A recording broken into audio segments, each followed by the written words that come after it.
Hi guys, welcome to Food Without Borders, and I'm your host Pooja. Today I'm going to show you how to make a fruit and nut cake. This is one of my favorite cake recipes, and this is a recipe that my mom used to make when I was little or younger, and I've enjoyed this recipe all through my childhood, and unfortunately now she's no longer with me to make it, and I had to recreate this recipe. And when I was recreating this recipe, I realized the amount of sugar that went into this recipe was ridiculous.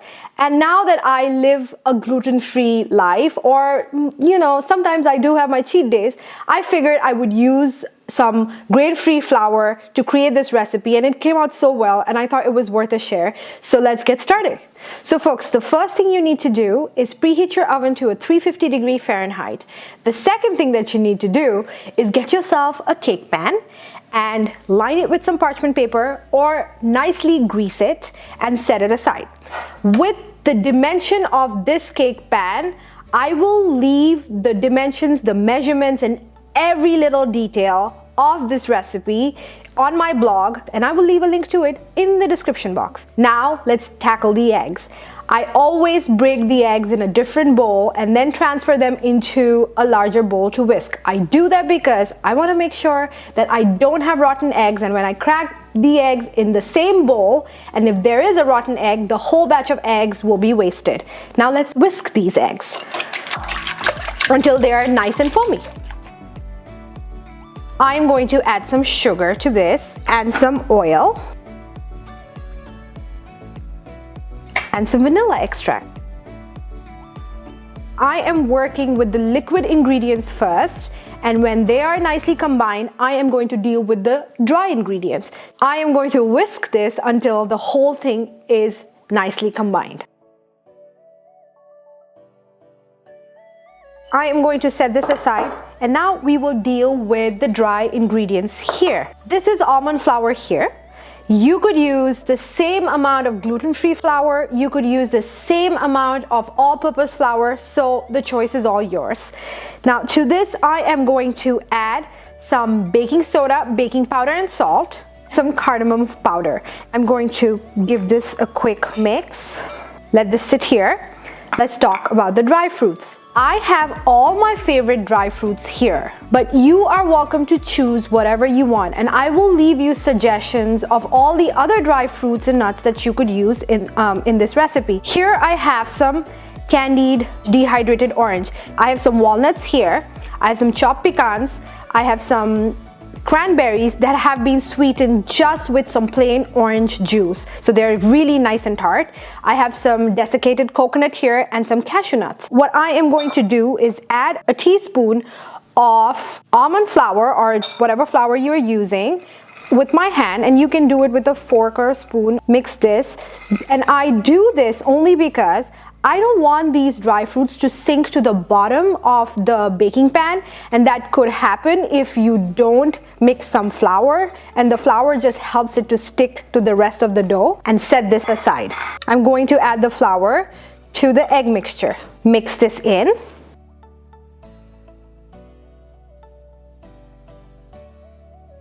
And sometimes it so happens, depending on the kind of flour that I use, that I may have to add a little bit of milk. So I would go a tablespoon at a time until you feel like the consistency is exactly what it looks like here. And to this, I am going to mix in all the dry fruits. Gently fold this in. And now I am going to transfer this into our cake pan. Spread it nice and evenly into this cake pan. All right, this is all set to go into the oven. Now, one thing that you need to remember is if you're looking for a cake that has a really spongy texture, like a sponge cake, this is not the cake for you. This is going to be a very dense cake because we haven't put much air into it. We haven't used a handheld mixer, or we haven't used a standing mixer to whisk the eggs so that they are really airy. Also, this is a texture, it would be a denser cake that would be perfect with a cup of coffee or tea, or something that you would have for breakfast. So I am going to stick this in the oven for about an hour, and then I'm going to let this sit on the countertop for 30 minutes. And I let it sit on the countertop for 30 minutes because this is made with almond flour, and almond flour, with the amount of nuts that we have added to it, can be very crumbly, so you want it to cool down completely before you cut it. So I'll be back in an hour and a half, and then I'll show you what it looks like. To tell that if it's done or not on the inside, you can stick a sharp knife or stick a toothpick, and if it comes out clean, you know it's all done. Also, I did use a dull knife around the perimeter of the cake pan just to make sure that the cake comes out easily.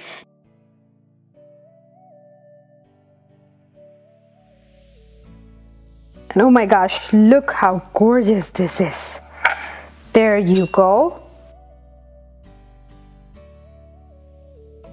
And it has like a beautiful crust to it on the top and on the sides, which is like my favorite.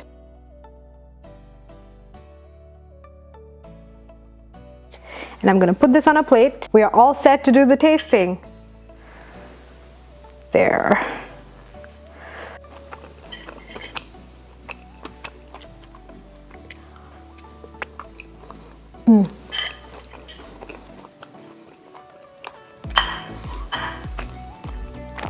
Oh gosh.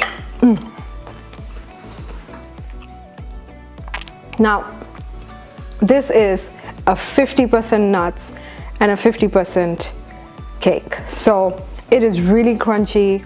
The orange and the cardamom go so well together. You gotta make sure that you don't add a lot of cardamom to it and stick to the measurements that I have suggested in the on the blog, only because cardamom can have a really medicinal taste or flavor to it, and if you add too much of it, then it would completely take away the flavor of the orange and the cranberries, and the crunchiness of the nuts would be there, but the cake won't taste like the way it does for me. So give this recipe a try. Let me know what you think. If you haven't subscribed to this channel, please do, because I share really amazing recipes with you guys that are really quick and simple and easy, and it also validates the work I do, and I really enjoy doing this. I will leave a link to the measurements in the description box. It's in my blog. You can just go and look for it on my blog as well, which is www.foodwithoutborders.us, and I will see you next time. Until then, bye.